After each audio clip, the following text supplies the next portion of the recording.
जय माता दी।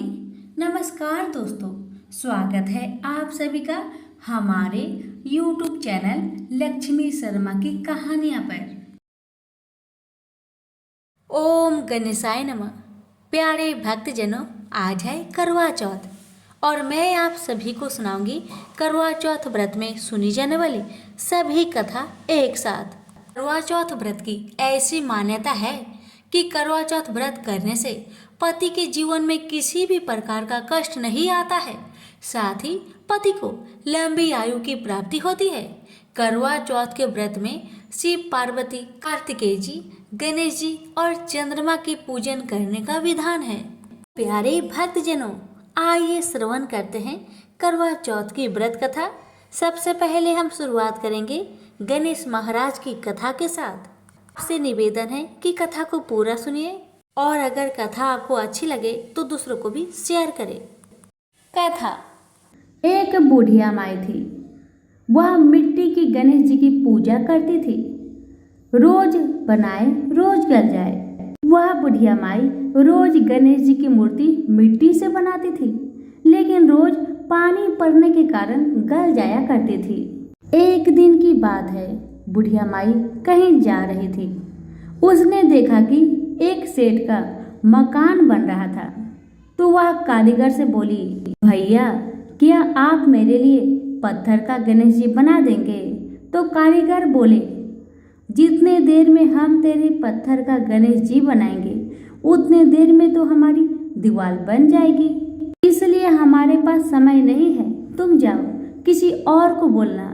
बुढ़िया फिर से कहने लगी, भैया कृपा करके मेरे लिए गणेश जी की मूर्ति बना दो, आपकी बहुत भला होगा। लेकिन वह कारीगर एक न सुना। बस क्या था, बुढ़िया माई को गुस्सा आया और उन्होंने कहा कि भगवान करे तुम्हारी दीवार टेढ़ी हो जाए। कहते हैं ना, कभी कभी जो भी बात दिल से कह दिया जाए कभी कभी सच हो ही जाता है, और वैसा ही हुआ। अभी तो कारीगर जितना भी दीवार को बनाता था, दीवार अपने आप टेढ़ी हो जाती थी। वह चिंता में पड़ गया, आखिरकार ये दीवार सीधी क्यों नहीं बन रही है। इस तरह करते करते शाम हो गया। अब शाम को सेठ अपने घर को आया। उसने कारीगर से कहा, अरे तुम आज कुछ काम ही नहीं किया। तो कारीगर कहने लगा, मैं तो सुबह से परेशान हूँ दीवार को बना बना कर, लेकिन ये दीवार हमेशा टेढ़ी बन जा रही है। बात यह है कि एक बुढ़िया यहाँ पर आई थी।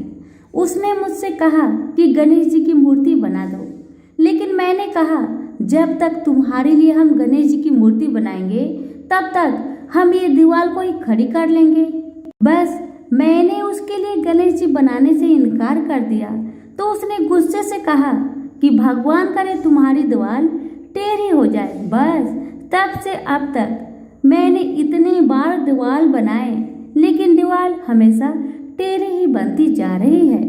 कारीगर की बातें सुन सेठ ने बुढ़िया माई को बुलवाया और सेठ ने कहा, हे बूढ़ी अम्मा, हम तेरे लिए सोने का गणेश जी गढ़ देंगे, बस हमारी दीवार सीधी हो जाए। बुढ़िया माई ने गणेश जी से प्रार्थना की। गणेश जी की कृपा से सेठ का दीवार सीधी हो गई और सेठ जी ने खुशी खुशी मन से सोने की गणेश जी बनवाकर बुढ़िया माई को दे दिया। अब तो बुढ़िया माई हर दिन प्रेम पूर्वक गणेश जी का पूजन करने लगी। तो सभी प्रेम से बोलिए, गणेश भगवान की जय। एक पौराणिक कथा के अनुसार सबसे पहले करवा चौथ का व्रत शक्ति स्वरूपा माँ पार्वती ने भगवान शिव के लिए रखा था। इसी व्रत से उन्हें अखंड सौभाग्य की प्राप्ति हुई थी। इस दिन भगवान शिव और माता पार्वती की पूजा कर सुहागिन स्त्रियां पति की लंबी आयु की कामना करती है। प्रेम से बोलिए, उमापति शंकर भगवान की जय। मानधाता कहने लगे कि जिस समय अर्जुन नीलगिरी पर तप करने के लिए चले गए तो उनके पीछे द्रौपदी खिन्न होकर चिंता करने लगी कि अर्जुन ने बड़ा कठिन कर्म प्रारंभ कर दिया है, किंतु विघ्न डालने वाले शत्रु अनेक है। इस प्रकार चिंता करके श्री कृष्ण जी से सब विघ्नों का नाश करने का उपाय पूछने लगी। द्रौपदी ने कहा कि हे सर्व जगत के नाथ, आप मुझे एक ऐसा व्रत बतलाने की कृपा करें जिसके करने से सभी विघ्न दूर हो जाए। श्री कृष्ण ने कहा, हे महाभाग, श्री पार्वती जी ने भगवान शंकर जी से यही प्रश्न किया था। तब श्री शंकर जी ने पार्वती जी से जो कहा था, ये बड़ा राहे वही करक चतुर्थी नाम का व्रत मैं तुमसे कहता हूँ, तुम ध्यान पूर्वक सुनो। यह सब प्रकार के विघ्नों का नाश करने वाला है। श्री पार्वती जी ने कहा कि हे भगवान, यह करक चतुर्थी का व्रत कैसे किया जाता है तथा उसका विधान क्या है? क्या पहले भी इस व्रत को किसी ने किया है? शंकर जी बोले, हे पार्वती, अनेक प्रकार के रत्नों से शोभ्यमान, चांदनी और सोने के भवनों से भरे, विद्वान पुरुषों से सुशोभित, लोगों को बस में करने वाले दिव्य स्त्रियों से शोभ्यमान, जहाँ पर सदैव ही वेद ध्वनि होती है, ऐसे स्वर्ग से भी मनोहर परम रमणीक शुक्रप्रस्थपुर दिल्ली शहर में एक वेद शर्मा ज्ञानी ब्राह्मण रहता था। उसकी पत्नी का नाम लीलावती था। उसको महापराक्रमी 7 पुत्र और संपूर्ण लक्षणों से युक्त वीरवती नाम की एक कन्या उत्पन्न हुई। उसकी आंखें नील कमल के समान और मुख चंद्रमा के समान था। उसके विवाह के योग समय आ जाने पर वेद शर्मा ने एक वेद शास्त्र के ज्ञाता विद्वान ब्राह्मण के साथ उसका विवाह कर दिया। के पश्चात वीरवती ने अपने भाइयों की पत्नियों समेत गौरा का व्रत किया। फिर कार्तिक कृष्ण चतुर्थी के दिन व्रत उपवास कर सायंकाल में स्नान कर सभी ने भक्ति भाव से वट वृक्ष का चित्र बनाकर उसके नीचे शंकर जी, गणेश जी और स्वामी कार्तिकेय के साथ पार्वती जी का चित्र बनाया और ओम नमः शिवाय इस मंत्र से गंध, पुष्प और अक्षत आदि से गौरी जी का पूजन किया। फिर शिव जी, गणेश जी तथा शरणानंद का अलग अलग पूजन करते हुए पकवान अक्षत दीपक से युक्त 10 करवा और गेहूं के पिसान और गुड़ के बने हुए पकवान तथा और भी अनेक प्रकार के फल आदि भोज्य पदार्थ को अर्पण करके अर्घ्य देने के लिए चंद्रोदय की प्रतीक्षा करने लगी। इसी बीच वीरवती वाला भूख प्यास की पीड़ा से मूर्छित होकर पृथ्वी पर गिर पड़ी। अब उसके सब भाई बांधव रुदन करने लगे। फिर वीरवती का मुख धोकर पंखे से हवा करके उसको ढाढ़स बांधने लगे कि अब चंद्रमा उदय होने ही वाला है। उसका एक भाई चिंता युक्त होकर एक महान वट वृक्ष पर चढ़ गया। बहन के प्रेम से दुखी हुई भाई ने जलती हुई लुकारी लेकर चंद्रमा के उदय होने का बहाना कर दिखाया। वीरवती ने चंद्रमा का उदय जानकर दुख का त्याग करके विधि विधान से अर्घ्य देकर भोजन कर लिया।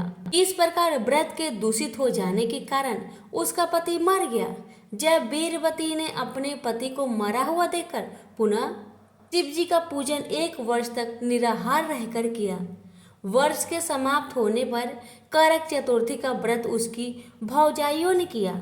वीरवती ने भी पूर्वोक्त विधान से व्रत किया। जब उस दिन देव कन्याएं के साथ इंद्राणी वहां करक चतुर्थी व्रत करने के लिए स्वयं स्वर्ग से वीरावती के पास आई, तब वीरावती ने इंद्राणी से सब बातें पूछी। वीरवती ने कहा कि मैं करक चतुर्थी का व्रत करके अपने पति के घर आई तो मेरे पति मृत्यु को प्राप्त हो चुके थे। मैं नहीं जानती कि किस पाप कर्म से मुझको यह फल मिला है। हे मातेश्वरी, हमारे भाग्य से आप यहाँ आ गए, तो मेरे पति को जीवित करके मुझ पर कृपा कीजिए। इंद्राणी ने कहा कि सुभगे, गत वर्ष जो तुमने अपने पिता के घर में करक चतुर्थी का व्रत किया था, सो बिना चंद्रमा के उदय हुए ही तुमने उसको अर्घ्य दे दिया था। इसी से व्रत दूषित हो गया और तुम्हारा पति मृत्यु को प्राप्त हो गया। अब तुम यत्न के साथ इस करक चतुर्थी का व्रत करो। तत्पश्चात इस व्रत के प्रभाव से मैं तुम्हारे पति को जीवित कर दूंगी। श्री कृष्ण जी कहने लगे कि हे द्रौपदी, इंद्राणी के वचन सुनकर वीरवती ने विधान पूर्वक उस व्रत को किया। इस प्रकार उसके करक चतुर्थी का व्रत करने से इंद्राणी ने प्रसन्न होकर जल के द्वारा अभिषेचन कर उसके पति को जीवित कर दिया। वह देवता के समान हो गया। उसके पश्चात वीरवती अपने पति के साथ घर आकर आनंद पूर्वक रहने लगी। वीरवती के व्रत के प्रभाव से उसका पति धन्य धान्य पुत्र तथा आयु को प्राप्त हुआ। इसलिए तुम भी इस व्रत को यत्न पूर्वक करो। सूत जी कहने लगे कि हे ऋषियों, इस प्रकार श्री कृष्ण की वचनों को सुनकर द्रौपदी ने इस करवा चौथ का व्रत किया, जिसके प्रभाव से संग्राम में कौरवों पर विजय प्राप्त करके अतुलनीय राज्य को प्राप्त किया, जिससे उनका सब दुख जाता रहा। हमसे बोलिए उमापति शंकर भगवान की जय। करवा चौथ माता की जय। साहूकार था जिसके 7 बेटे और 1 बेटी थी। सातों भाई और बहन एक साथ बैठकर भोजन करते थे। एक दिन कार्तिक की चौथ का व्रत आया तो भाई बोला कि बहन आओ भोजन करें। बहन बोली कि आज करवा चौथ व्रत है, चांद उगने पर ही मैं भोजन करूंगी। तब भाई ने सोचा कि चांद उगने तक मेरी बहना भूखी प्यासी रहेगी। तो एक भाई ने दिया जलाया, दूसरे भाई ने छलनी लेकर उसको ढका और नकली चांद दिखाकर बहन से कहने लगी कि चल चांद उग गया है, अर्घ दे ले। बहन अपनी भाभी से कहने लगी चलो अर्घ दे दो। तो उसकी भाभियां बोली तुम्हारा चांद अभी उगा है, हमारा चांद तो रात को उगेगा। बहन ने जब अकेले ही अर्घ दे दिया और खाने लगी तो पहले ग्रास में बाल आ गया और दूसरे ग्रास में कंकर आया और तीसरा ग्रास मुंह की ओर किया तो उसकी ससुराल से संदेश आया कि उसका पति बहुत बीमार है, जल्दी भेजो। माँ ने तब लड़की को विदा किया तो कहा कि रास्ते में जो भी मिले उसके पाँव लगना और जो कोई सुहाग का आशीर्वाद दे तो उसके पल्ले में गांठ लगाकर उसे कुछ रुपए दे देना। बहन जब भाइयों से विदा हुई तो रास्ते में जो भी मिला उसने यह आशीष दिया कि तुम 7 भाइयों की बहन हो, तुम्हारे भाई सुखी रहे और तुम उसका सुख देखो। सुहाग का आशीष किसी ने भी नहीं दिया। जब वह ससुराल पहुंची तो दरवाजे पर उसकी छोटी ननद खड़ी थी। वह उसके भी पाँव लगी तो उसने कहा सुहागिन रहो। पूती हो तो उसने यह सुनकर पल्ले में गांठ बांधी और ननद को सोने का सिक्का दिया। जब भीतर गई तो सासू ने कहा कि पति धरती पर पड़ा है, तो वह उसके पास जाकर उसकी सेवा करने के लिए बैठ गई। बाद में सासू ने दासी के हाथ बची खुची रोटियां भेज दी। इस प्रकार से समय बीतते बीतते मार्गशीर्ष की चौथ आई तो चौथ माता बोली करवा ले भाइयों की प्यारी करवा ले। लेकिन जब उसे चौथ माता दिखाई नहीं दी तो वह बोली हे माता, आपने मुझे उजारा तो आप ही मेरा उद्धार करोगी, आपको मेरा सुहाग देना पड़ेगा। तब चौथ माता ने बताया कि पौष की चौथ आएगी, वह मेरी बड़ी है, उसे ही सब कहना, वह तुम्हारा सुहाग वापस कर देगी। पौष की चौथ आकर चली गई, माघ की भी चली गई, फाल्गुन की भी चौथ आकर चली गई, चैत्र बैसाख ज्येष्ठ आषाढ़ और श्रावण भादों की सभी चौथ आई और यही कहकर चली गई, आगे आने वाली को कहना। और सोच की चौथ आई तो उसने बताया कि कार्तिक की चौथ नाराज है, उसी ने तुम्हारा सुहाग लिया है, वही वापस कर सकती है, वह आएगी तो पाँव पकड़कर विनती करना। यह बताकर वह भी चली गई। जब कार्तिक की चौथ आई तब वह गुस्से में बोली भाइयों की प्यारी करवा ले, दिन में चाँद उगाने वाली करवा ले, खंडित करने वाली करवा ले, भूखी करवा ले। तो यह सुनकर चौथ माता को देखकर उनके पाँव पकड़कर गिड़गिड़ाने लगी, हे चौथ माता, मेरा सुहाग तुम्हारे हाथों में है, आप ही मुझे सुहागिन करे। तो माता बोली पापिन हत्यारिन, मेरे पाँव पकड़कर क्यों बैठ गई। तब वह बोली कि जो मुझसे भूल हुई है उसे क्षमा करिए, अब भूल नहीं करूँगी। तो चौथ माता ने प्रसन्न होकर आंखों से काजल, नाखून में से मेहंदी और टीके में से रोली लेकर उसकी उंगली से उसकी आदमी पर छींटा दिया। वह उठकर बैठ गया और बोला कि आज मैं बहुत सोया। वह बोली क्यों सोए, मुझे तो 12 महीने हो गए, जाकर चौथ माता ने मेरा सुहाग लौटाया है। तब उसने कहा कि जल्दी से माता का पूजन करो। जब चौथ माता की कहानी सुनी, करवा पूजन किया तो प्रसाद खाकर दोनों पति पत्नी चौपर खेलने बैठ गए। नीचे से दासी आई, उसने उन दोनों को चौपर पासों में खेलते देखा तो उसने सासू जी को जाकर बताया। तब से सारे गांव में यह प्रसिद्ध होती गई कि सब स्त्रियां चौथ माता का व्रत करें और सुहाग अटल रहेगा। जिस तरह से साहूकार की बेटी को सुहाग दिया, उसी तरह से चौथ माता सबको सुहागिन रखे। ये करवा चौथ के उपवास की सनातन महिमा है। प्रेम से बोलिए करवा चौथ माता की जय। प्राचीन काल में करवा नाम की एक पतिव्रता स्त्री अपने पति के साथ नदी के किनारे एक गांव में रहती थी। कार्तिक मास के कृष्णा पक्ष की चतुर्थी के दिन उसका पति नदी में स्नान करने के लिए गया। स्नान करते समय एक मगरमच्छ ने उसका पैर पकड़ लिया। वह करवा करवा नाम लेकर मदद के लिए पुकारने लगा। उसकी आवाज़ सुनकर उसकी पत्नी दौड़ कर आई और उसने मगरमच्छ को कच्चे धागे से बांध दिया। मगरमच्छ को बांधकर वह यमराज के यहाँ पहुंची और यमराज से बोली, भगवान, मगरमच्छ ने मेरे पति का पैर पकड़ लिया है, अतः पैर पकड़ने के अपराध में आप अपने बल से उस मगरमच्छ को नरक में ले जाओ। यमराज ने कहा, अभी मगरमच्छ की आयु शेष है, अतः मैं उसे नहीं मार सकता। इस पर करवा ने कहा, यदि आप ऐसा नहीं करेंगे, मैं आपको श्राप देकर नष्ट कर दूंगी। यह सुनकर यमराज डर गए और उस पतिव्रता स्त्री करवा के साथ जाकर मगरमच्छ को उन्होंने यमपुरी में भेज दिया और करवा के पति को दीर्घायु प्रदान की। उसी दिन से यह करवा चौथ मनाई जाती है और सुहागिन स्त्रियों के द्वारा व्रत रखा जाता है। हे करवा माता, जैसे तुमने अपनी पति की रक्षा की, वैसे सबकी पति की रक्षा करना। प्रेम से बोलिए करवा माता की जय। एक ब्राह्मण परिवार में 7 बहू थी। 6 बहुओं के मायके वाले बहुत अमीर थे। इसी कारण ससुराल में उनका बड़ा मान था, परंतु छोटी बहू के मायके में कोई न था। वह घर का सारा कामकाज करती, सबकी सेवा करती, पर कोई भी उससे प्यार नहीं करता। सभी उसे दुत्कारते रहते। तीज त्योहारों पर भी जब उसके मायके से कोई नहीं आता तो वह बहुत दुखी होती। हर वर्ष की तरह इस वर्ष भी करवा चौथ का व्रत आया। अन्य बहुओं के मायकों से उनके भाई करवा लेकर आए, पर छोटी के मायके में यदि कोई होता तो करवा लेकर आता। सासू जी छोटी को खरी खोटी सुना रही थी। वह दुखी होकर घर से निकल पड़ी और जंगल में जाकर रोने लगी।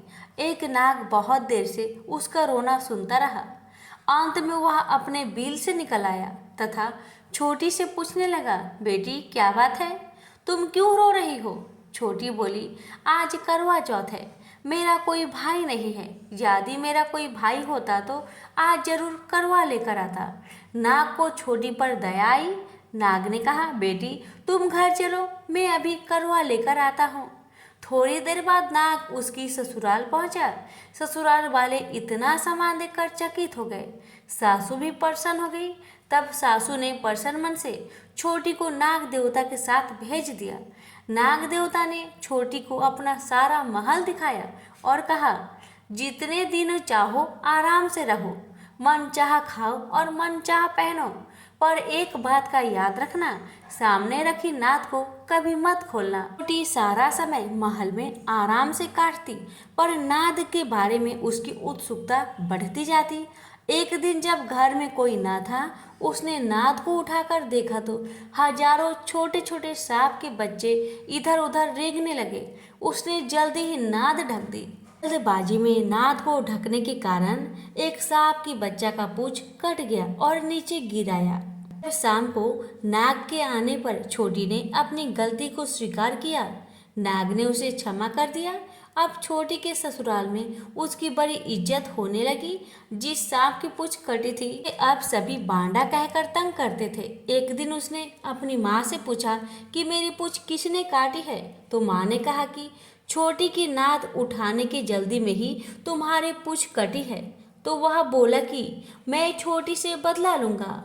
माँ के बहुत समझाने पर भी वह एक दिन चुपचाप छोटी के घर जाकर छुप कर बैठ गया और मौका पाकर उसे काटने की सोचने लगा। वह छोटी और उसकी सासू में किसी बात का बहस हो रही थी। तो छोटी कसम खाकर कह रही थी कि मैंने ऐसा नहीं किया। वह कह रही थी मुझे बांडा भैया से प्यारा कोई नहीं। मैं उन्हीं की कसम खाकर कहती हूँ कि मैंने ऐसा नहीं किया। बांडा ने जब सुना तो सोचने लगा, मुझसे इतना प्यार करती है, मैं उसे काटने आया हूँ। वह चुपचाप चला गया।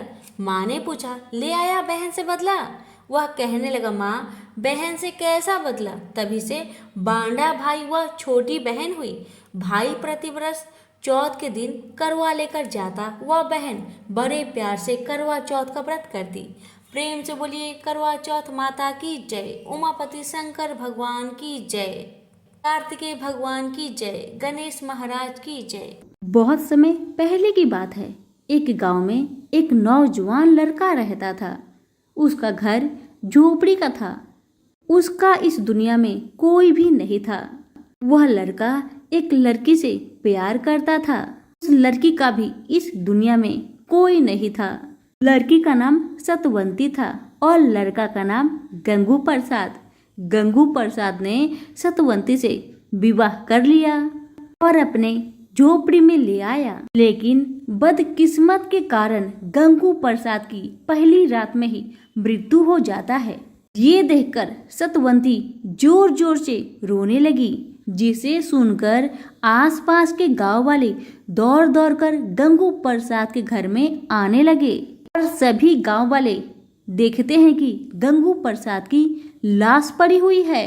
अब गंगू प्रसाद की लाश को देखकर पूरे गांव में हलचल मच जाता है कि अचानक गंगू प्रसाद की मृत्यु कैसे हो गया। यही सभी गांव वाले सोच रहे थे। अब तो सभी गांव वाले सोच विचार करते हैं कि गंगू प्रसाद का तो इस दुनिया में कोई भी नहीं है। इसे तो शमशान में ले जाकर हमें ही जलाना पड़ेगा। अब तो गांव वाले गंगू प्रसाद की लाश को जैसे ही उठाने जाते हैं, वैसे ही सतवंती जोर जोर से रोने लगती है और कहने लगती है, भैया कृपा करके मेरे पति को मेरे पास से न ले जाए। सभी कहने लगे, गंगू प्रसाद का मृत्यु हो गया है, इसे ले जाने दो। सतवंती कहने लगी, नहीं, मेरा पति का सिर्फ प्राण निकला है, उनका शरीर तो मेरी गोद में है। मैं किसी को भी इन्हें हाथ नहीं लगाने दूंगी। और सतवंती जल्दी से अपना झोपड़ी का दरवाजा को बंद कर लेती है। सभी गांव वाले पंचायत को बुलाते हैं और कहते हैं, इस झोपड़ी में अगर ये लाश रहा तो गंध के मारे गांव वाले नहीं रह पाएंगे, इसलिए आप ही कुछ उपाय करें। इतना कहकर सारे गांव वाले गंगू प्रसाद के झोपड़ी में पत्थर मारने लगे। तभी उसी रास्ते से एक राजा आ रहे थे। उन्होंने गांव वालों से पूछा, यहाँ क्या हो रहा है?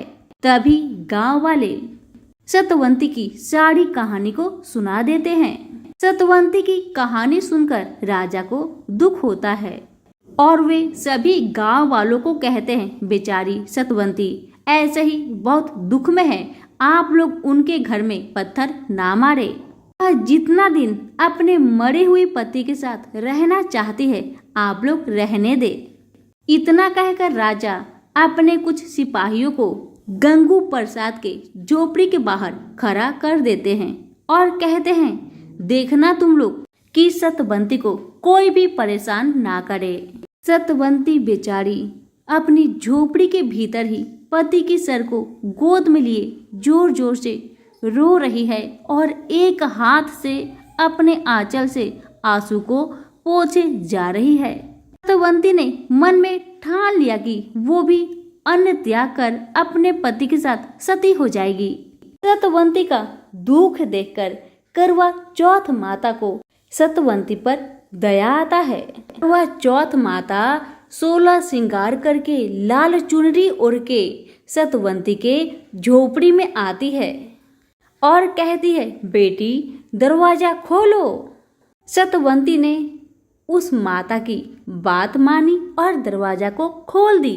सतवंती को ये मालूम नहीं था कि वो करवा चौथ माता है। करवा चौथ माता एक लाल साड़ी, लाल चुनरी और 16 श्रृंगार के सामान लेकर सतवंती को देती है और कहती है, बेटी तू 16 श्रृंगार कर ले।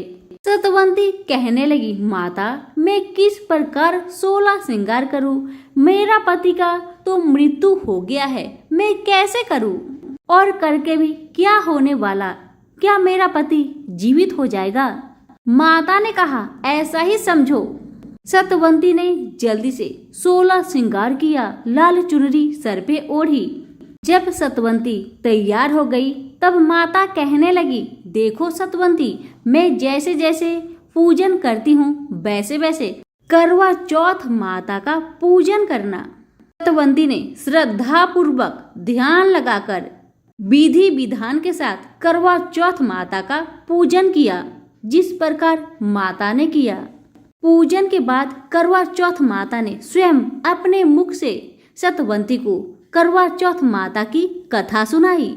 जैसे ही कथा समाप्त हुआ, माता ने कहा, सतवंती चलो घर के बाहर चलो, देखो आज कार्तिक मास का करवा चौथ का दिन है। अभी आसमान में चांद को देखो। जिस प्रकार माता ने छलनी में दीपक जला के चांद को अर्घ्य दिया, ठीक उसी प्रकार सतवंती भी करने लगी। जैसे ही सतवंती चांद को अर्घ्य देने के बाद पीछे मूर्ति है, वैसे ही छलनी के आगे उसका पति उमापति शंकर की जय हो कहते हुए उठकर खड़ा हो गया। ये देखकर सतवंती चकित रह गई और माता के चरणों पे गिर के कहने लगी, हे माँ, आप कौन हैं? मुझे कृपा करके बतलाइए। इस करवा चौथ के व्रत में बहुत शक्ति है माँ। मेरा मरा हुआ पति इस व्रत के फलस्वरूप कैसे उठकर खड़ा हो गया? हे माँ, आप कौन हैं? कृपा करके मुझे बतलाइए। माता ने कहा, मैं ही करवा चौथ माता हूँ। अब तो पति पत्नी दोनों ही माता के चरणों में गिर गए। दोनों पति पत्नी हाथ जोड़कर आंसू गिराते हुए कहने लगे, हे माता, आपका महिमा अपरंपार है। आपकी महिमा कोई ना जाने। आपके ही कृपा से मुझे मेरा सुहाग मिला। मैं आपका व्रत को दुनिया भर में प्रचार करूंगी ताकि सभी करवा चौथ का व्रत करे, आपका व्रत करे, जिसके फलस्वरूप पत्नी को दुख सहना ना पड़े, उसका सुहाग अमर होके रहे। फिर माता ने कहा, गंगू प्रसाद, तुम्हारी पत्नी भूखी है, उसको पानी पिलाकर व्रत को खोलो। माता ने सतवंती को स्वागवती का आशीर्वाद देकर वहां से अंतर ध्यान हो गई और तभी से सभी गांव वाले सतवंती के साथ करवा चौथ का व्रत करने लगे। हे करवा चौथ माता, जिस प्रकार आपने सतवंती की पति की रक्षा की, उसी प्रकार सभी के सुहाग को बनाए रखे। सभी प्रेम से बोलिए, करवा चौथ माता की जय हो। एक बार देवता कई विपदाओं में घिरे थे, तब वह मदद मांगने भगवान शिव के पास गए। उस समय शिव के साथ कार्तिकेय तथा गणेश जी बैठे थे। देवताओं की बात सुनकर शिव जी ने कार्तिकेय व गणेश जी से पूछा कि तुम में से कौन देवताओं के कष्टों का निवारण कर सकता है। तब कार्तिकेय व गणेश जी दोनों ही स्वयं को इस कार्य के लिए सक्षम बताए। इस पर भगवान शिव ने दोनों की परीक्षा लेते हुए कहा कि तुम दोनों में से जो सबसे पहले पृथ्वी की परिक्रमा करके सबसे पहले हमारे पास आएगा, वही देवताओं की मदद करने जाएगा। भगवान शिव के मुख से यह वचन सुनते ही कार्तिकेय जी अपने वाहन मोर पर बैठकर पृथ्वी की परिक्रमा के लिए निकल गए, परंतु गणेश जी सोच में पड़ गए कि वह चूहे के ऊपर चढ़कर सारी पृथ्वी की परिक्रमा करेंगे तो इस कार्य में उन्हें बहुत समय लग जाएगा। तभी उन्हें एक उपाय सूझा। गणेश जी अपने स्थान से उठे और अपने माता पिता की 7 बार परिक्रमा करके वापस बैठ गए। परिक्रमा करके लौटने पर कार्तिकेय स्वयं को विजेता बताने लगे। तब शिव जी ने श्री गणेश जी से पृथ्वी की परिक्रमा ना करने का कारण पूछा। तब गणेश जी ने कहा, माता पिता के चरणों में ही समस्त लोक बसा है। यह सुनकर भगवान शिव ने गणेश जी को देवताओं के संकट दूर करने की आज्ञा दी। इस प्रकार भगवान शिव ने गणेश जी को आशीर्वाद दिया कि चतुर्थी के दिन जो तुम्हारा पूजन करेगा और रात्रि में चंद्रमा को अर्घ्य देगा उसके तीनों पाप यानी दैहिक ताप, दैविक ताप तथा भौतिक ताप दूर होंगे। इस व्रत को करने से व्रतधारी के सभी तरह के दुख दूर होंगे और उसे जीवन की भौतिक सुखों की प्राप्ति होगी। चारों तरफ से मनुष्य की सुख समृद्धि बढ़ेगी, पुत्र पौत्र आदि धन ऐश्वर्य की कमी नहीं रहेगी। प्रेम से बोलिए गणेश भगवान की जय, कार्तिकेय जी की जय, उमापति शंकर भगवान की जय।